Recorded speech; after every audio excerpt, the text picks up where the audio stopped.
Bonjour tout le monde, Martine Janson, auteure du livre Danseuse et maman, conférencière et consultante en relation d'aide. Aujourd'hui, je suis vraiment contente qu'enfin on parle publiquement des abus, qu'on parle des abus sexuels. Je sais que les gens aiment amadouer la situation, les gens ne comprennent pas tout ce que c'est un abus sexuel. Il y a plusieurs formes, il y a les formes qu'on appelle le viol. Mais il y a tous les autres abus, comme on voit à la télévision, quand on parle de M. Roson, que la madame, elle lui donne un transport chez eux, puis qu'il sort le pénis, c'est un abus. Moi, j'ai lu beaucoup de commentaires que je trouve très déplaisants. Les gens disent, oui, mais elle avait juste à partir, voyons donc, il n'y a pas touché, il y a pas... On n'est pas obligé de toucher la personne pour faire un abus. Vous savez, j'espère qu'il va y avoir des hommes qui vont écouter. Vous savez, quand on sort, on va dans une discothèque ou on va dans des places comme ça, quand un homme vous offre un verre puis que vous le refusez, je comprends pas pourquoi que les hommes ne comprennent pas quand on dit, tu sais, on dit non merci, j'en veux pas. Il y a plusieurs hommes, les agresseurs ont des réactions vraiment différentes d'un homme qui a de la classe, d'un homme qui a du respect, puis d'un homme qui a des valeurs. Tu sais, J'écoutais le show d'humour de Mariana ce matin, puis elle disait, tu sais, tu refuses le verre du gars, puis il va dire, ah, c'est quoi ton problème, t'es lesbienne? Non, monsieur, comprenez que pas parce qu'on vous dit non qu'on est lesbienne, c'est parce qu'on n'en veut pas de votre verre. On ne veut pas discuter avec vous, on ne veut pas être avec vous. Une femme qui va vouloir un verre, apprenez à regarder les échanges, à regarder... Tu sais, si la femme, elle vous trouve être intéressée par vous, elle va vous regarder, elle va vous sourire, elle va des échanges, des regards. Vous n'arrivez pas au bar comme ça, puis quand on dit non, c'est non, mais vous insistez. Quand on est sur la piste de danse, messieurs, pourquoi vous venez zigner dans notre derrière? On n'est pas des animaux, tu sais, c'est les chiens qui font ça. Ils se mettent en arrière, puis ils zignent après la table, ils zignent après les pattes des gens. Vous êtes des hommes, vous êtes des humains. Venez pas zigner après nous quand on est sur une piste de danse. C'est toutes des choses qui font partie des abus. Oui, c'est des abus minimes, mais c'est des abus qui mettent une femme mal à l'aise. Quand on se promène dans la rue, monsieur, vous sifflez après nous. On n'est pas des chiens. Vous pensez quoi quand vous sifflez après nous, qu'on va se mettre à rouler à terre sur un petit tapis, qu'on va faire la belle, puis qu'on va dire, oh, on va se mettre à japper aussi, peut-être. On n'est pas des animaux. Ne nous traitez pas en animal. On est des femmes. Une femme mérite le respect. Une femme mérite la douceur. Une femme mérite l'amour. Ne nous traitez pas en animal. Puis, je suis tannée que les gens minimisent l'abus. Que les gens fassent comme si, c'est pas grave, c'est juste un petit geste. Oui, mais des petits gestes, accumulation comme ça, quand on ouvre notre Facebook, monsieur, puis qu'on reçoit une photo d'un pénis, vous pensez quoi? Est-ce que vous pensez que, wow, on est tous excités puis qu'on fait le tour de la ville en montrant à nos amis de filles comme quoi que vous nous avez montré, oh, wow, regarde la belle photo d'un pénis que j'ai reçu? Non, messieurs, on vous traite de con. On dit, regarde l'épais, qu'est-ce qu'il m'a envoyé.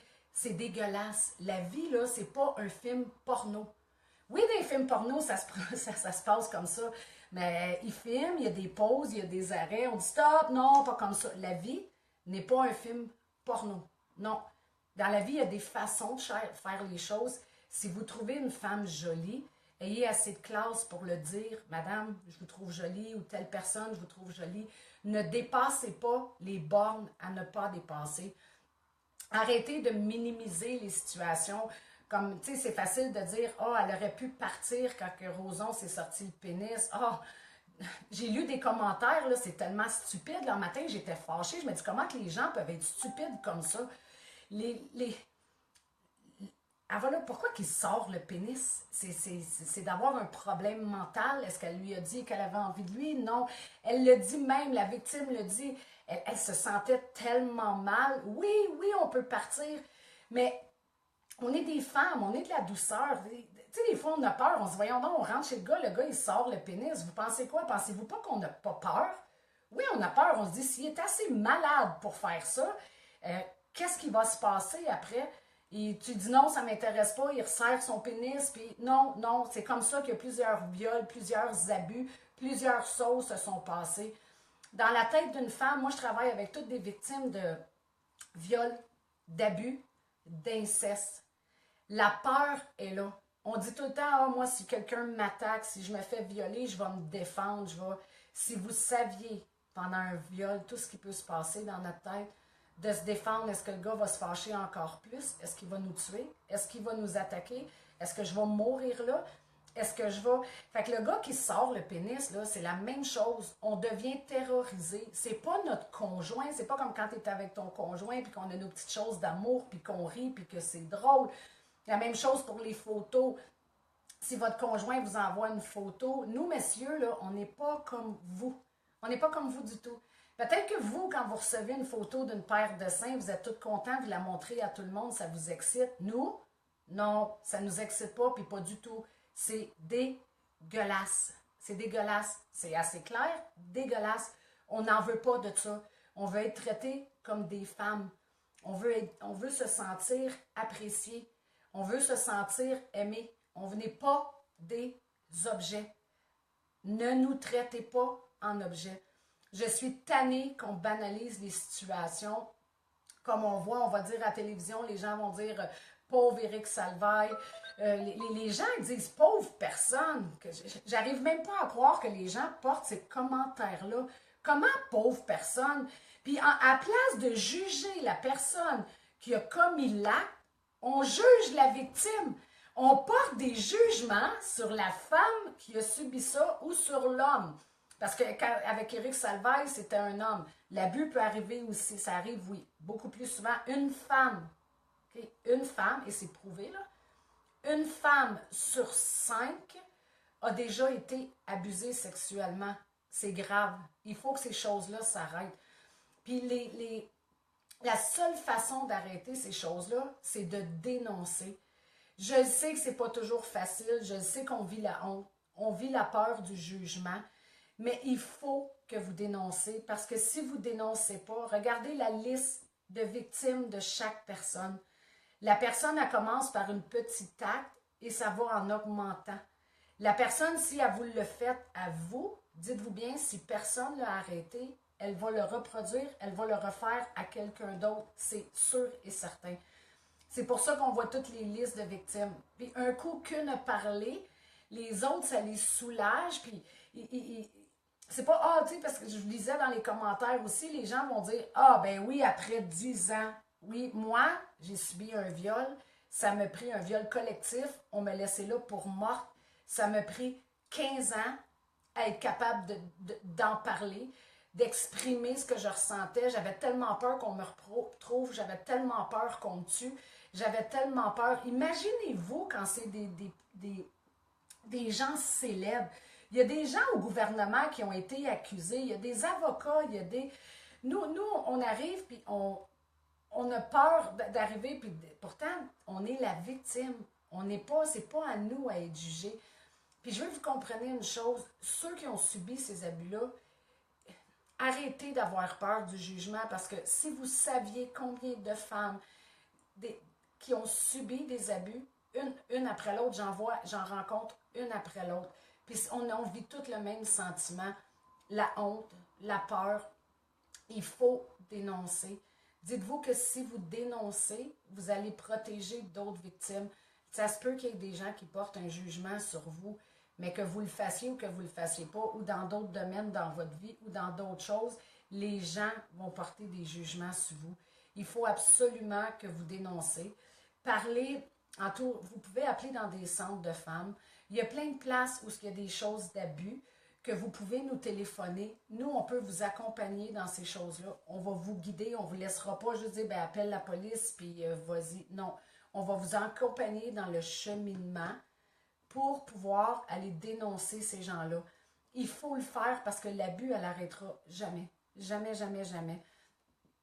Tu sais, mesdames, messieurs, éduquez vos enfants, éduquez vos petits hommes, vos petites femmes à se respecter, puis à vos petits hommes de respecter la femme. Comme je disais tantôt, il y a des limites à ne pas dépasser. Tu sais, il y a des gens qui vont dire « Ah oui, mais je pensais qu'ils ont couché avec une petite fille, puis ils disaient « Ah, ben, je pensais qu'elle me voulait, ou je pensais qu'elle... » Tu sais, on était au bar, elle dansait. Non, ça veut pas dire ça. Tu sais, quand, quand on est avec quelqu'un, là, on est capable de reconnaître honnêtement si quelqu'un a envie de nous ou si quelqu'un n'a pas envie de nous. La personne, elle va être refermée sur elle-même, elle va pas... Si la femme elle a envie de vous, elle va se diriger vers vous. Vous n'avez pas besoin, comme je disais tantôt, on n'est pas des animaux. Vous avez pas à, si vous vous lancez sur nous, on est des petites perles, on est fragile. Ah oui, c'est facile de dire, c'est à toi d'y donner une tape sur la gueule puis de partir.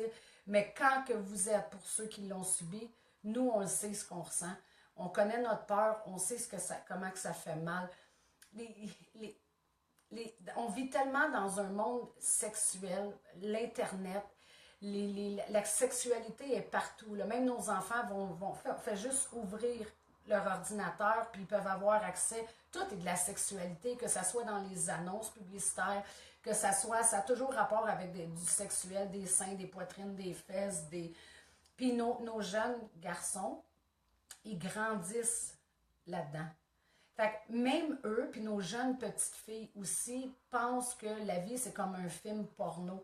Nos petites filles peuvent avoir 12-13 ans aujourd'hui, puis ils vont faire l'amour avec des garçons par peur des perdre, parce qu'ils sont...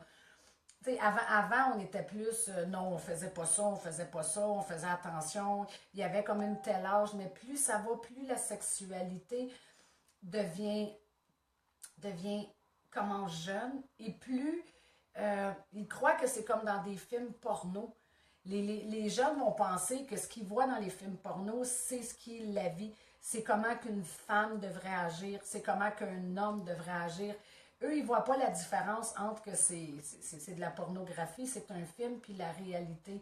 C'est important. Des fois, on a peur de parler de sexualité avec nos enfants, mais il faut le faire là, les éduquer.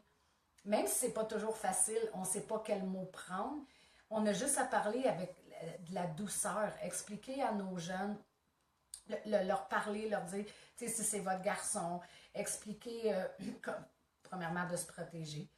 Comment peut se passer la première relation sexuelle? La fille, tu sais, quand on explique qu'une femme est vierge, que l'homme sache comment que c'est de la fragilité, comment ça prend de la douceur, comment il faut se remplir, éduquer vos enfants. Éduquez-les à quand on sort dans la rue, on dit, moi jamais, jamais, jamais que mon fils va siffler après une fille, jamais qu'il va faire. Il est déjà au courant. Mais moi, oui, j'ai subi un viol, puis mes enfants, tu sais, je donne des conférences, je fais ces choses-là, fait que mes enfants sont habitués beaucoup de m'entendre parler. Mais dans vos propres maisons, c'est important de le faire avec vos enfants, d'expliquer à vos petits hommes, à une petite femme, les limites qu'un homme ne doit pas dépasser. Parce que quand ils sont jeunes, ils grandissent. Comme je vous ai dit, même les petites puces ne connaissent pas toutes les limites. La seule limite qu'ils connaissent, c'est quand l'abus se produit, c'est que ça fait mal en dedans. Ils se sentent tous brisés. Ça brise leur estime d'eux. Ça brise leur confiance. Mais ces petites puces-là, ils ont peur de dire non.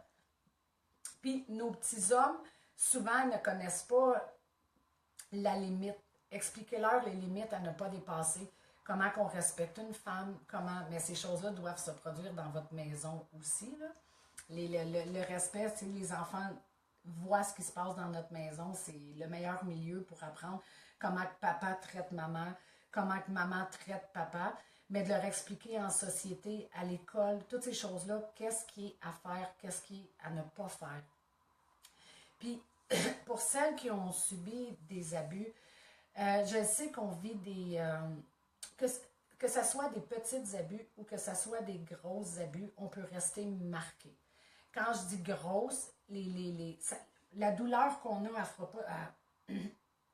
on va regarder un viol, la femme va être brisée, mais d'autres petites puces qui grandissent dans ce monde-là, s'ils ont subi plusieurs petites agressions sexuelles, c'est assez pour briser quelqu'un aussi. Moi, je peux vous dire, il y a beaucoup de femmes, s'il y en a qui m'écoutent, qui ont déjà été violées, qui ont déjà été abusées, on a des gros traumatismes de ça. Puis, mais c'est possible. C'est vraiment, moi, aujourd'hui, là, je vis le plein de bonheur. Je suis heureuse, je suis bien dans ma peau. J'ai appris à mettre des limites. à tenir mes limites aujourd'hui. J'ai pas peur de dire non. Quand je me sens agressée par quelqu'un, je vais le dire tout de suite. C'est sûr que si on est toute seule dans la rue, on peut peut-être pas réagir, on peut peut-être pas. Mais si vous êtes dans un restaurant, si vous êtes dans un lieu public, si vous êtes, demandez de l'aide tout de suite. Il va y avoir d'autres gens alentour. Laissez pas cette chose-là aller. Vous savez, il y a la drogue du viol aussi. Il y a plein de choses. Si vous arrêtez pas cet événement-là tout de suite, on ne sait pas jusqu'où ça peut dégénérer. Puis, si c'est pas vous, ça peut être une autre victime après. Fait que cherchez quelqu'un alentour de vous, puis allez le dire tout de suite. Si vous êtes dans un bar, dans un restaurant, cherchez un employé, cherchez quelqu'un alentour de vous et parlez-en tout de suite. Dites, je me sens agressée. Je suis sur le plancher de danse, puis il n'arrête pas de me dire. Moi, ça me fait tellement. Il n'arrête pas de me zigner en arrière comme un petit chien, là. Moi, aujourd'hui, j'en ris parce que j'ai appris à me défendre. J'ai appris. Mais vous savez, quand je me suis fait violer, pendant des années, moi, j'ai été très, très, très agressive. Ça faisait partie des comportements. Si je sortais dans un bar puis qu'un gars me zignait, moi j'étais rendue au point de frapper. J'allais dans des endroits, puis c'est pas parce que j'avais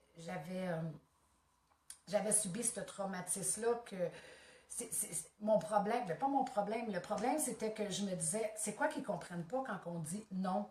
Non, ça veut dire non. Ça veut pas dire peut-être. Ah, peut-être oui. Ah, mais elle avait une jupe aux genoux. Ah, elle souriait. Non, quand quelqu'un met une main comme ça et qu'on dit stop, ça veut dire assez. Assez. Mais moi, j'étais rendue je sortais puis comme je cherchais les abuseurs parce que j'étais tellement en colère, je me disais, je comprends pas que les hommes, quand on dit non, ils comprennent pas que ça veut dire non. Quand je dis j'en veux pas un verre, j'en veux pas, pourquoi t'insistes? Moi, je me fâchais, je ferais plus ça aujourd'hui, mais je prenais le verre puis je leur pétais sa tête, j'étais rendue complètement débile. On dirait que partout où j'allais, je les voyais, les agresseurs, parce que oui, j'avais subi une grosse agression. Mais des femmes, ces choses-là, c'est des petites agressions. Puis vous devez, j'ai lu ton livre super bon et c'est bon d'en parler pour que ça arrête un jour. Oui, si on dénonce pas, là, ça va jamais arrêter. Ça va jamais arrêter. Ça donne du pouvoir à ces hommes-là de continuer si personne ne les arrête. Tu sais, si vous êtes dans un bar, comme je disais tantôt, dans un restaurant, dans un lieu public, que vous avez quelqu'un alentour de vous, dites-le tout de suite, allez demander de l'aide, dites je me sens agressée par cette personne-là. Depuis tantôt, je lui dis de me laisser tranquille, il ne comprend pas. Les gens alentour vont venir puis ils vont vous aider. Si vous êtes dans une maison, comme on va parler qui est arrivé avec Salvaille au Roson, c'est sur le moment, oui c'est dur, on est mal pris. Si vous êtes capable de partir, prenez la fuite, partez. Ne laissez pas les choses aller plus loin. Quand vous sentez que dans votre ventre, là, ça commence à tordre puis que ça fait mal, partez. Si vous vous sentez dans l'impossibilité de partir, que vous vous sentez, attendez pas une semaine, 2 semaines. Quand ça arrive, vous devez appeler une amie, appeler dans un centre de femmes, appeler, il y a plein de places, si vous regardez sur Internet, là, il y a plein de places. Allez sur mon Facebook s'il faut, je vais vous guider, je vais vous aider. Mais dans tous les centres de femmes, les maisons de femmes, on est toutes là pour aider des femmes qui ont subi de l'abus. Oui, il y a de la violence conjugale, mais les abus physiques, on va vous dire comment faire, puis on va vous accompagner là-dedans. Laissez pas ces choses-là aller, je vous le dis, c'est important. Parce que il y a beaucoup d'abuseurs, il y a beaucoup. Puis si, comme je vous disais tantôt, si vous regardez, si on n'arrête pas la personne tout de suite, c'est pas une victime, c'est 5 victimes, 10 victimes, 20 victimes de femmes qui vont être blessées comme vous. Appelez à l'aide, demandez, expliquez ce qui s'est passé, que ça soit une personne qu'on appelle pesante, que ça soit une personne connue, que ça soit une personne populaire, que ça soit votre voisin, que ça soit un ami, un cousin, quand vous vous sentez abusé, c'est pas de la paranoïa, c'est parce que vous avez été abusé. Tu sais, l'abus, il y a plusieurs sortes de l'abus. Il y a l'intimidation, de se faire voler, c'est un abus. Quand on franchit une limite de non-respect, c'est un abus. Puis l'abus sexuel peut marquer à vie, même par des petits gestes. Imaginez cette femme-là qui rentre puis que le monsieur se sort le pénis. Pensez-vous que cette dame-là n'est pas marquée de ça? Premièrement, en sortant de là, elle doit le dire à son conjoint. Ah oui, c'est facile. Vous pensez que c'est facile de le dire. Mais il faut qu'elle réussisse à le dire à son conjoint, d'expliquer à son conjoint qu'est-ce qui s'est passé. Puis souvent, les gens vont dire, oh, ben non, c'est elle, oh, ben non, c'est ci, oh, ben non. Écoutez pas ça, tenez-vous debout, tenez-vous debout comme des femmes, restez solides, restez fiers de qui vous êtes et respectez vos limites. Vous avez le droit au respect, vous avez le droit à l'amour. C'est inacceptable de faire ces gestes-là. Mesdames, tenez-vous ensemble. Il faut que ces abus-là arrêtent, autant la violence conjugale que je parle souvent, et autant les abus physiques, les viols. Et, tu sais, quand vous sortez, essayez, mes jeunes demoiselles, je dis souvent, essayez de ne pas vous promener seul. Essayez de rester en groupe. On n'a pas le contrôle, on n'a pas le pouvoir sur tous les gens, mais on a le pouvoir, par exemple, de dénoncer. Dans le fond, c'est le seul pouvoir qu'on a de dénoncer ces gens-là afin que l'abus arrête.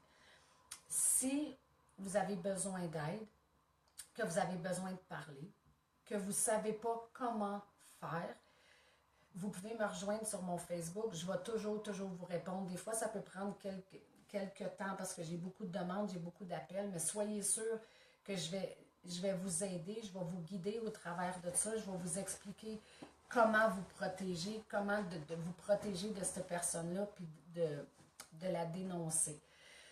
Pour celles qui ont subi des viols agressifs, des viols puis qui ont des traumatismes, je veux vous expliquer aujourd'hui que ça vous suit toute votre vie. Si vous ne demandez pas de l'aide, que vous n'allez pas chercher de l'aide, ça va vous hanter toute votre vie. Vos comportements vont avoir changé, vous allez avoir des réactions. Comme moi, je faisais beaucoup d'overprotection avec mes enfants parce que j'avais peur qu'ils se fassent abuser. J'avais peur, j'ai 3 filles, un garçon. Là. Si vous saviez comment j'ai encadré mes jeunes filles à les étourdir, moi, c'était exagéré. C'est bien des encadrer, mais moi, c'était trop. Il a fallu que je travaille beaucoup sur moi, il a fallu que je travaille beaucoup sur mes comportements. Puis, mais on peut se libérer de ça. Aujourd'hui, moi, je suis complètement libre de mon viol. Je suis complètement libre de mon abus. Pas de mon abus, mais de l'abus que j'ai subi. Puis, j'ai mis, pour ceux qui veulent la voir, j'ai mis une vidéo sur Facebook la semaine passée. J'aimerais que tous les gens qui écoutent, tous les gens qui sont présents, j'aimerais que vous partagiez cette vidéo-là. Pour moi, c'est vraiment important parce que le but de cette vidéo-là est justement d'aider les femmes qui ont subi des abus physiques, qui ont subi des viols à s'en libérer. J'explique dans la vidéo comment faire. C'est puissant. Moi, aujourd'hui, grâce à ça, je vis libre. La vidéo, elle s'appelle « Lettre à mes violeurs ». Moi, j'ai écrit une lettre directement à mes violeurs que j'ai mis en ligne sur Facebook, que je leur parle, que je leur explique ce que j'ai vécu, ce que j'ai ressenti et qui je suis devenue aujourd'hui. Moi, j'ai pris ça aujourd'hui, j'ai transféré le viol que j'ai eu et je m'en sers aujourd'hui pour aider les femmes. Mais je suis plus blessée par cet événement-là. Moi, je l'ai traîné pendant 15 ans de temps dans ma vie comme un gros poids lourd qui me détruisait. Comme ces femmes aujourd'hui qu'on voit qui témoignent à la TV, c'est 10 ans après, 15 ans après que les gens viennent. Mais imaginez la blessure que cette personne-là a parce qu'elle a gardé ça au fond d'elle. C'est complètement destructeur. À tous ceux, parce qu'il y a des hommes aussi qui se sont fait abuser, à tous ceux et celles qui ont subi ces abus-là, je vous demande aujourd'hui de parler. confiez-vous à quelqu'un à qui vous avez confiance ou faites appel à nous, ceux qui travaillent en relation d'aide pour les abus puis les viols. Il faut que vous vous libérez de ça pour que vous puissiez vivre puis vous sentir bien. Puis en même temps, même si c'est là 10 ans, même si c'est là 5 ans, même si c'est, il faut dénoncer. Il faut tout qu'on se lève tout aujourd'hui. Il est temps que les femmes, on se lève, puis qu'on dise que c'est assez. Puis si on ne se tient pas toutes ensemble pour dénoncer ces hommes-là, ça n'arrêtera jamais. Là, on en parle publiquement. C'est le temps de briser ce que vous pouvez penser qui est de la honte, parce que c'est pas de la honte. C'est pas à nous à avoir honte. Nous, on l'a subi, là. Tu sais, des fois, moi, je me tapais sur la tête. Pourquoi si, pourquoi? Il n'y en a pas de pourquoi. J'avais pas à me défendre, même si j'ai essayé. Là, ça ne donnait rien. Mais j'avais pas, moi, à me protéger de ça. Comme je disais tantôt, j'ai pas à recevoir les photos de pénis sur Facebook. Non, j'ai pas d'affaire à recevoir ça. J'ai pas à m'empêcher d'aller prendre un verre à quelque part parce que j'ai peur de me faire agresser. C'est pas à nous à changer nos comportements. C'est à ces hommes-là irrespectueux à changer, eux, leur comportement. Puis pour que ces hommes-là changent ces comportements-là, bien, il faut les dénoncer. Fait qu'à vous, mesdames, puis messieurs aussi, s'il y en a qui ont subi de l'abus, il faut, aujourd'hui, on est le 19 octobre, levez-vous, dénoncez. C'est pas juste de mettre, tu sais, je disais, de dénoncer sur Facebook, dénoncer pour de vrai. Faites appel à quelqu'un, parlez avec des gens. Premièrement, libérez-vous de la douleur que vous avez intérieurement. On est toutes là, on en parle, c'est le temps de le faire. Faites-le et dénoncez ces personnes-là. Afin qu'il y a sûrement un mouvement ou quelque chose, si on se tient toutes ensemble, si on se tient toutes les femmes ensemble, puis ceux qui ont subi de l'abus, puis qu'on dénonce, on dénonce, il va falloir qu'on change des lois. Il va falloir qu'on change des choses pour que nous, l'être humain, la femme, on puisse se promener dans la rue et être protégé, puis qu'on puisse se sentir libre. Une agression est une agression, puis j'espère que Roson, ils vont y en faire payer. Pas parce que c'est une vedette, de perdre sa petite emploi ou non, c'est pas assez de perdre sa petite emploi parce qu'il a brisé cette femme-là, elle souffre. Puis je vous demande aujourd'hui de dénoncer, c'est tout ce que je peux vous dire. Parlez à quelqu'un, dites ce qui s'est passé, on se met tout ensemble, mesdames, puis on arrête ça, les abus. Quand on va se tenir ensemble, vous allez voir, les agresseurs vont avoir beaucoup moins de pouvoir sur nous. Plus on va parler de la libération de ces douleurs-là, plus on va en parler ouvertement, plus ces hommes-là vont prendre du recul parce que vous, mesdames, vous allez savoir comment vous protéger, puis ces hommes-là vont avoir peur. Avant, il fallait qu'on se taise, comme Nathalie Simard, il fallait qu'elle se taise, elle n'était pas placée pour parler. Mais quand on en parle, ces choses-là, ils vont diminuer. Parce que l'homme, il dit, hey, OK, si tout le monde s'en met à parler, OK, les gens, ils vont faire attention parce qu'ils vont savoir qu'ils vont être dénoncés. S'ils sont dénoncés, ils vont avoir des conséquences à leurs gestes. Ça peut être de la prison, l'abus sexuel, c'est grave. Ça peut être de la prison. Fait aujourd'hui, ce que je vous demande, dénoncez vos victimes, dénoncez vos abuseurs. Si vous avez besoin d'aide, vous pouvez aller sur mon Facebook, envoyez-moi un message. Ça va me faire plaisir de parler avec vous. Ça va me faire plaisir de vous donner les outils que vous avez besoin, soit pour dénoncer ou soit pour vous libérer de tout ça. Puis, comme je vous disais, vous pouvez aller voir ma vidéo, il est sur mon Facebook. Ça s'appelle « Lettre à mes violeurs ». Et j'aimerais beaucoup que vous la partagiez parce que si ce n'est pas à vous que c'est arrivé, celles qui ont subi un abus sexuel ont besoin de voir cette vidéo-là pour pouvoir enfin vivre libre puis se sentir bien. Fait que là-dessus, je vous souhaite toute une belle journée. Puis on se revoit bientôt. Merci.